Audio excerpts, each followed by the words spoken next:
Dober dan. Stranka Solidarnost je obiskala predsednika republike, predtem pa še ostale parlamentarne stranke. Če so parlamentarne stranke rekle, da jim je fino iti na volitve čim prej, je stranka Solidarnost tukaj nekoliko drugačnega mnenja. Sicer so ugotovili tisto, kar vedo čisto vsi, razen zgleda tej, ki so šli predsednika obiskat, ne, da ljudstva takrat, ko naj bi bile volitve, pač ni v domovini. Na prizorišču, ja. Ljudstvo je odsotno, ne, vsaj pomemben del ljudstva, oziroma tisti del ljudstva, ki nelegitimne volitve loči od legitimnih. Ne. Je tako zame kar osupljivo, ne, da te odsotnosti ljudstva predstavniki ljudstva niso opazili. Ne. Je pa tako, ne, pri njih verjetno neka kalkulacija, prek so volitve, manjša je možnost, da bi nove stranke se zadosti organizirale, da bi jim konkurenco delale. 13.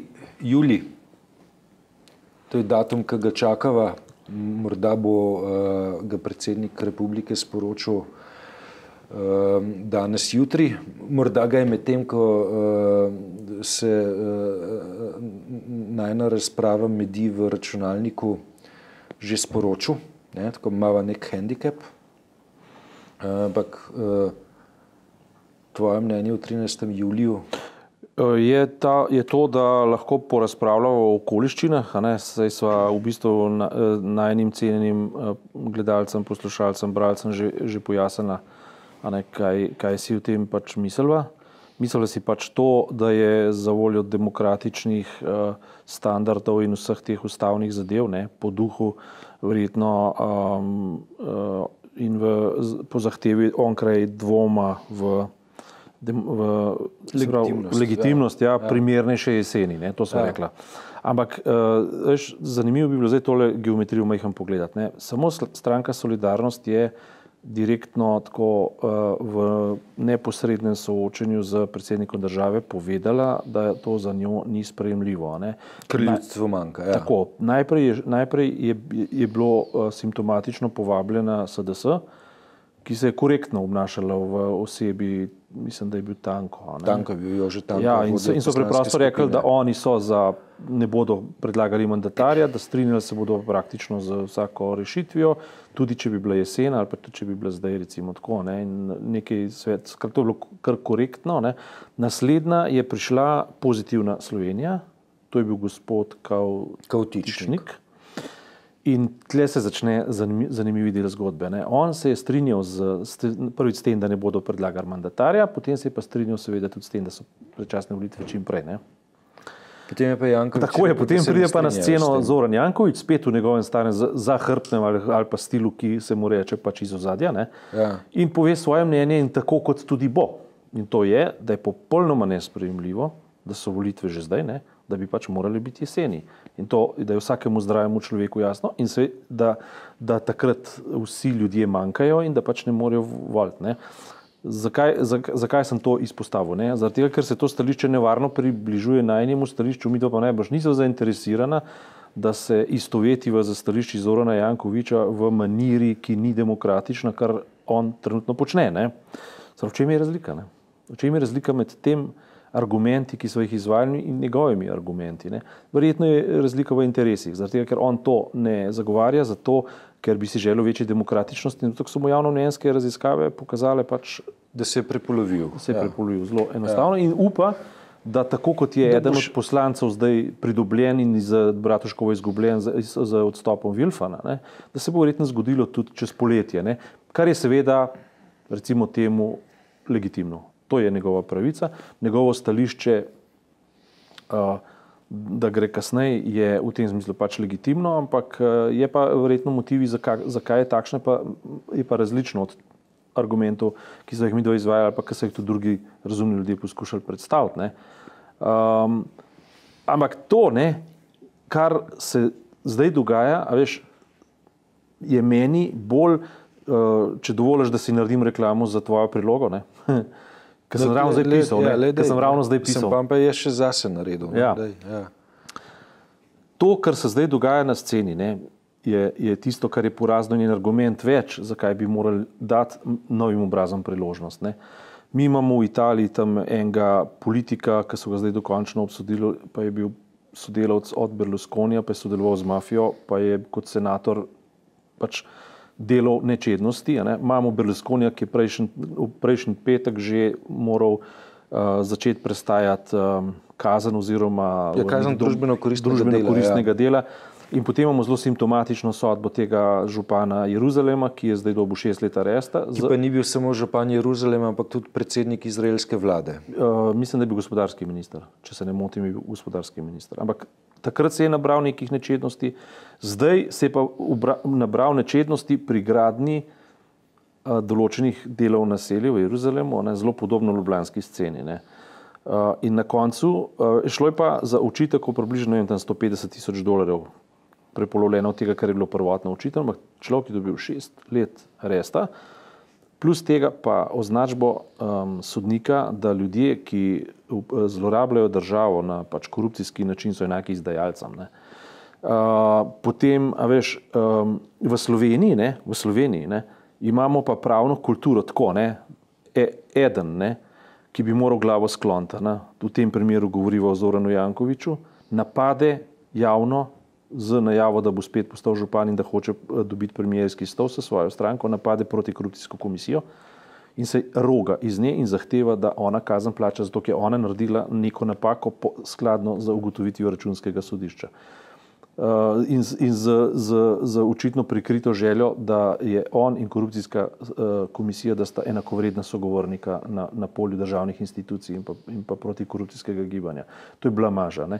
Se pravi, imamo enega, ki v bistvu na nek način poziva k relativizaciji institucij države. Imamo drugega, ne, ki spoštuje sodišče tako, da stalno napada sodišče, potem, ko je treba tja iti, ne, mu pa zmrzne akumulator. Ne. Katalizator. To je pa že specialna vojna interpretacij v informacijah. Katalizator. Ja, katalizator. Jaz sem vse verzije prebral. Ja. Se pravi, sploh ni pomembno. Ne. Pomembno je to, da danes v 1 uri pa četrt prišel v Bruselj. Tisto, kar je pomembno, je da je bil ta avto kupljen z gotovino. In da je to eden od predmetov naslednjih obravnav na sodišču. Ne. Ja, lej, mislim.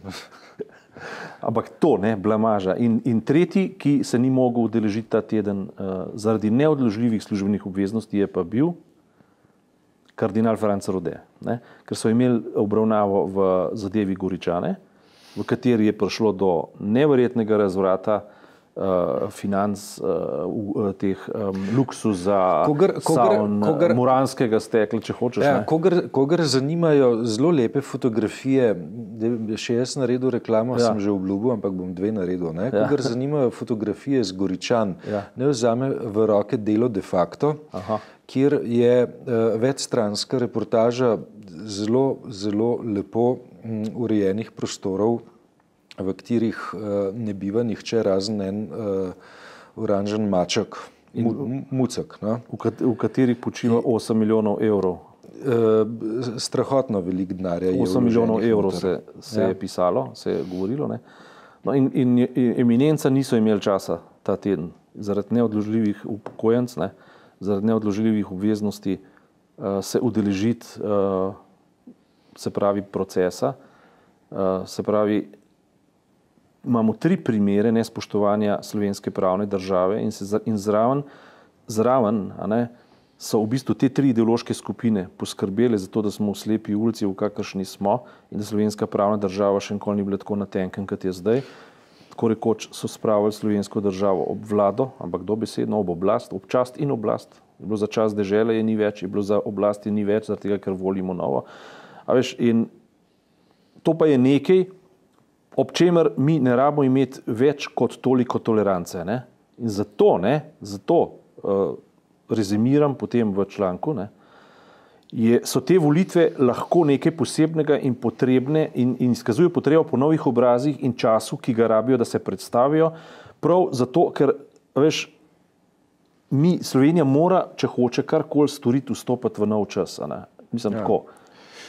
Simbolično povedano. Jaz sem se ukvarjal z današnjo številko, se pravi sredino številko dela, s tem, da sem šel gledati datume volitev v državah članicah Evropske unije v zadnjih 10 letih, ne, in pač za avgust nisem našel nobene države, ne, da bi imela volitve v tem času. Ne. Našel sem 2 državi, da sta imeli razpisane volitve za julij. Ne, v obeh državah, to sta Bolgarija in Poljska, je šlo za to, da so julijske volitve se zgodile prvo julijsko nedeljo. Vendar, ne, tisto, kar je pa treba zdaj dodati, in to dodajam ekskluzivno, ne, zakaj so Poljaki imeli volitve, predsedniške volitve julija 2010 v poletnem mesecu. Ne, zaradi tragedije, ki se je zgodila predsedniku, ne, ki je z letalom padel, ko je šel se pokloniti žrtvam Katinskega gozda. In zaradi take nacionalne tragedije, ko je tretjina poljske politične elite umrla v letalski nesreči, ne, so premaknili volitve. Ne, so pač volitve, ne, se zgodile v času, ki je za evropsko situacijo absolutno nenavaden, ne, se pravi, to je julijski čas, ko sicer ljudje ne volijo, pa še to je bil drugi krog volitev, ne prvi krog volitev, ampak drugi krog, in se pač hitreje dejansko ni dal speljati, predsednika republike je pa bilo treba imeti. Ne.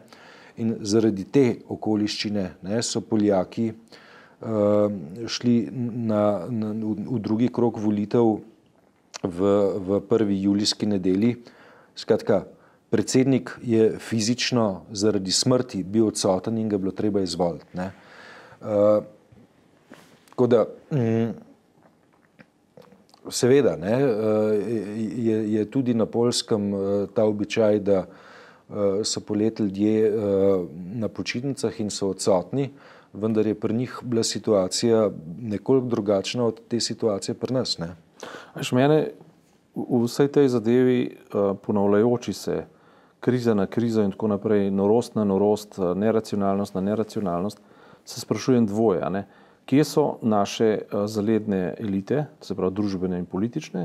Drugi ešalon se temu reče. Drugi ešalon, ki je v bistvu, ker dajmo karte na mizo, ne? Zoran Janković je nastal kot plod drugega ešalona. Ne? On se sicer želel, ampak nekdo mu je odprl vrata in takrat je bil razmislek zelo enostaven, kako ustaviti Janeza Janšo. Se pravi, Janez Janša se kaže skozi kot prav vir problemov, v resnici pa on ni prav vir problemov, ampak je samo eho nekega izvornega problema, s katerim se mi zgovarjamo zdaj že toliko in toliko let. In res je to, ne, da se je znotraj levice, mislim te domnevne levice, se je artikuliralo mnogo vej in podvejic, ki so ena od druge bistveno različne, in to je res. Medtem ko je pač Janez Janša obvelal kot Kraljevič Marko na slovenske pomladi, slovenske desnici in vsega, kar je onkraj levice. Ne.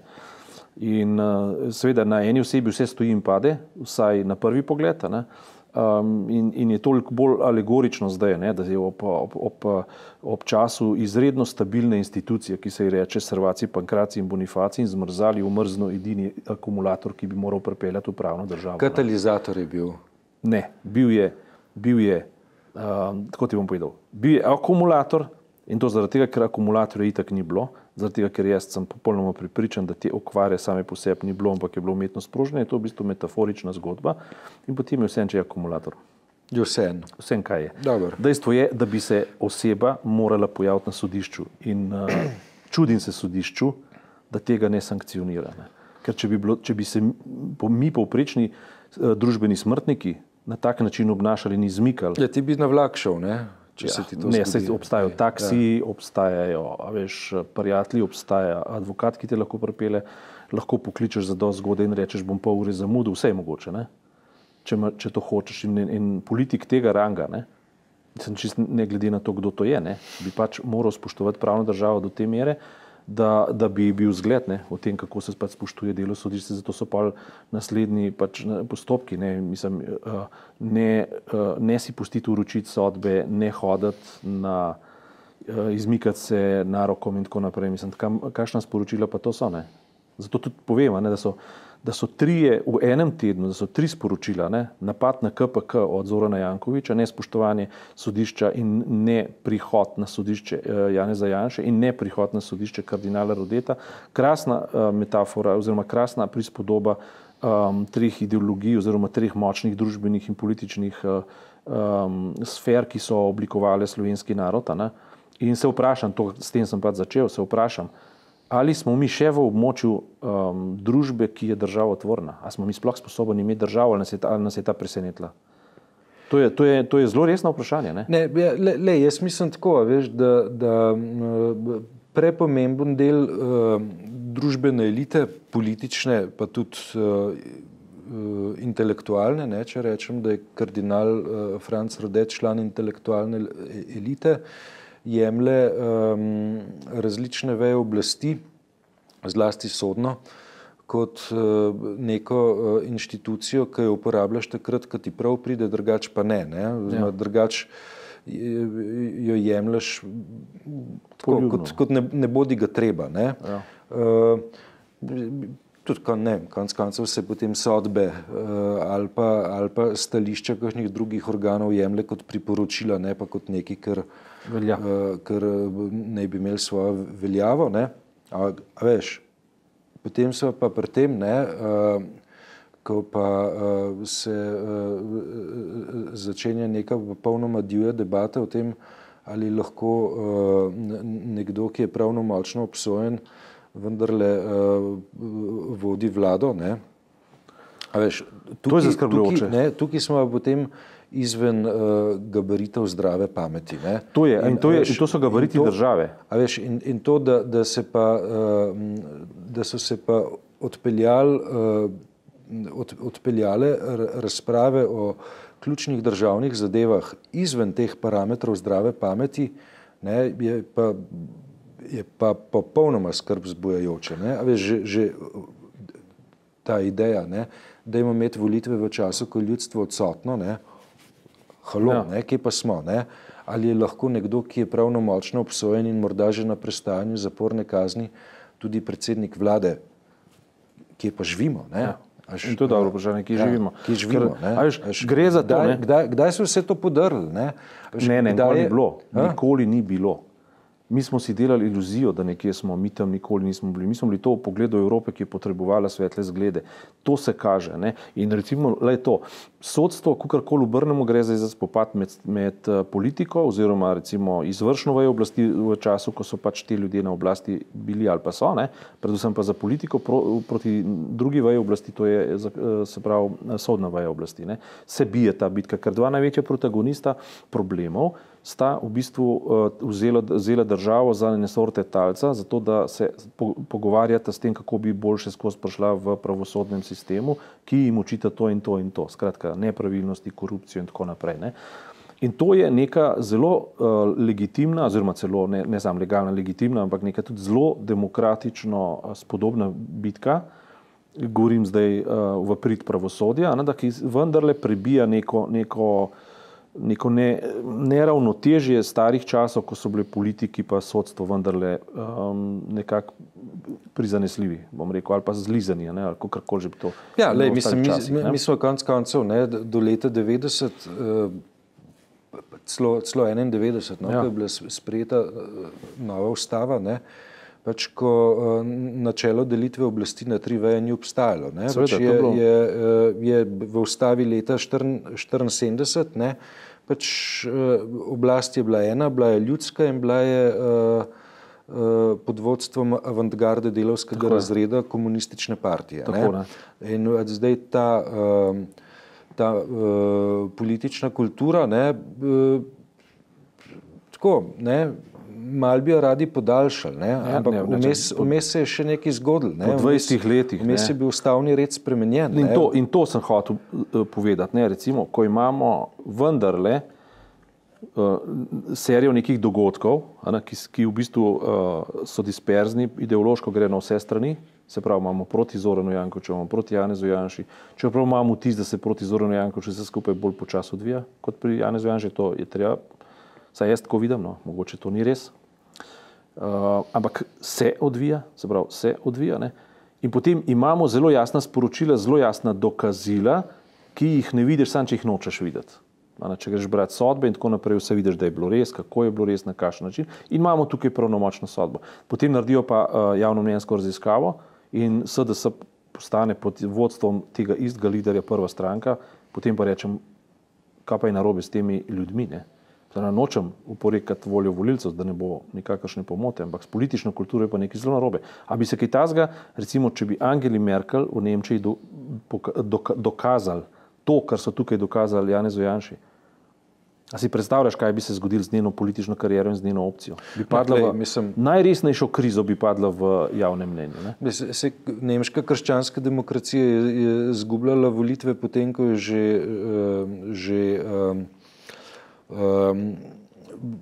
ko je po odhodu Helmuta Kohla so bile Kohlu dokazane neke malverzacije. Ja. Ne? Pravi, stranka je na volitvah bila kaznovana. Tako je. Dokazali so jim takrat donacije. Ne? Ja, stranka je bila na volitvah kaznovana za prekrške prejšnjega šefa, šefa stranke v času, ko ni več bil šef stranke, če imam jaz prav v spominu. Ja. In to, veš, za napake posameznika, ki je že odšel, je kaznovana organizacija na volitvah. Ne. Ja. In mi je nepojmljivo to za SDS-jevo volilno telo, ne, se pravi, s čim se napaja, da evidentnih stvari ne vidi, sploh ne govorimo o ideoloških prepričanjih, v čisto konkretnih stvarih, ne, ki so kriminalne narave in pri Pozitivni Sloveniji ima popolnoma enake pomisleke. Ne. Tisti argumenti, ki, veš, to so neka religiozna nagnjenja, ne, nekega voditelja, ki potegne, v redu, naj potegne, se ni problema, sam ne more biti pa v nasprotju za zakonodajo, pa za ustavo, pa za pravnim redom. Ne. To se pa ne more dogajati. Ne. In to pri nas se dogaja. In predčasne volitve, kakršne zdaj so, ne, očitno dišijo po zamrznjenju starih razmerih, pri čemer seveda je Zoran Janković očitno zelo na hitro ugotovil, da to ne gre njemu upriti, ne. In da ima veliko večje šanse, če zadeve podaljša do jeseni. Moj vtis pa je, da to ni res. Moj vtis pa je, da bo kvečemu še zgubljal. Ne vem, kakšen imaš ti, ampak jaz vztrajam na tistem, kar sem zadnjič rekel, da bo on izgubil v vsakem primeru, da bo na koncu loser v vsakem primeru. Ja, mislim, Janković je karizmatičen vodja. Ne? Zdaj pač pri vodjih, ki imajo določeno karizmo, ne? Racionalni argumenti, kot ne funkcionirajo, kot so kazenski postopki in tako naprej, ponavadi padajo pri delu volilnega telesa v prazno. Ne? Pri delu volilnega telesa seveda ne. In nedvomno Janković danes, če gre na ljubljanske volitve ali pa parlamentarne volitve, ne more računati na podporo, kakršno je dobival v času svojega pohoda proti nebu. Ne? Jaz tudi mislim, da ne. In to, kar si rekel, recimo, razumem jezik karizmatičnosti, ker brez dvoma imamo dva, bom rekel, na ravni populizma karizmatična politika in to sta Janković in Janša. Ne? To je pravi Janković Janša. In to jim je treba lepo pošteno priznati, da imata sposobnost potegniti za sabo množice, take in drugačne. Ne? Ta del razumem, absolutno pa ne razumem onega drugega dela, ki, ko se enkrat zadeve zapelje v kriminalne sfere, ne, se pa ta logika ukine, se pa neha, ne, se mora pa nekaj zgoditi. Ne. In pri Jankoviću se očitno samo, veš, ta tvoja predpostavka, ne, je, da je Slovenija moderna ali postmoderna družba. Ne. Ja, seveda. Slovenija pa v resnici predmoderna družba, kjer ti racionalni kriteriji, a veš, pravi vladavina prava in tako naprej, ti racionalni kriteriji deloma odpovedujejo. Ne? Ne pozabiti, da živimo v delu sveta, ki je zelo nedaleč nazaj častil hajduke kot največje frajerje v skupnosti. Pri nas rokovnjače. Ja, rokovnjače. Ne? To so bili, veš, frajerji naše skupnosti. Ne? So imeli karizmo, sem pa kaj vzeli, ne, ampak veljali so pa za častivredne ljudi. Ne, in pač to, da bi nehali častiti ta tip ljudi, zahteva pač, da se mentaliteta skupnosti modernizira, ne, se pa ni. Sam potem se zdaj še pri zadnjem, kar ne je čas povazil počasne, pri zadnjem vprašanju, ki me stalno zasleduje, in to je, če je to samo ekscesno stanje slovenskih politikov in dela ljudi, ki so jih oni sposobni za sabo prinesti, kje pa je slovenska intelektualna sredina, zlasti humanistična intelektualna sredina, ki tega zelo na glas, zelo jasno, zelo sistematično in zelo motivirano ne artikulira. Kje, se pravi, jaz mislim, da na izpitu pade pri nas intelektualen pogon, intelektualen potencial in bi se kar strinjal, pri nas imamo nek sazu, Dobar, tisti del, ki se ukvarja z suho znanostjo v smislu tehnika, vesolje, ne vem kaj vse, in tako. V redu. Od tega dela pač, ali pa medicina, ali pa biologija, kemija, etc., fizika. Od tega dela ne moreš pričakovati, da se bo družbeno opredeljeval. Od humanističnega dela, zlasti, ker je to Slovenska akademija znanosti in umetnosti, je prav nacionalna, je pa treba artikulirati nacionalno, ne nacionalno vprašanje, ampak nacionalno sliko, nacionalno družbeno sliko. Nacionalna družbena slika je vodi v vprašanje, oziroma ta podoba, njena nepodoba vodi v vprašanje, a mi smo moderna država ali nismo. Natanko to, kar ste rekel, smo mi moderno, postmoderna država, smo predmoderno, domoderna država. In glede na to, da imamo neke sicilijanske modele, da imamo neke v bistvu balkanske modele, da imamo kombinacijo nemške pridnosti, in skratka nek konglomerat, v 20 letih bi mi morali imeti to vse zartikulirano na papirju in zelo glasno najavljeno, in ko se enkrat dogaja nekaj, kar pretresa javno sfero v zdravstvu, v šolstvu, v izobraževanju, v raziskovanju, tam pa oni ne bi smeli biti tihi. In ko so tiho, se jaz rečem, ti ljudje participirajo pri problemu oziroma so del problema in ne del rešitve. Ok, zdaj so se lahko zamerili praktično celi Sloveniji, ampak... Dobar, lej, ali se strinjaš s tem? Ja, lej, s tabo se nikdar ne strinjam, tokrat pa se. Ok, zdaj sem čisto miren.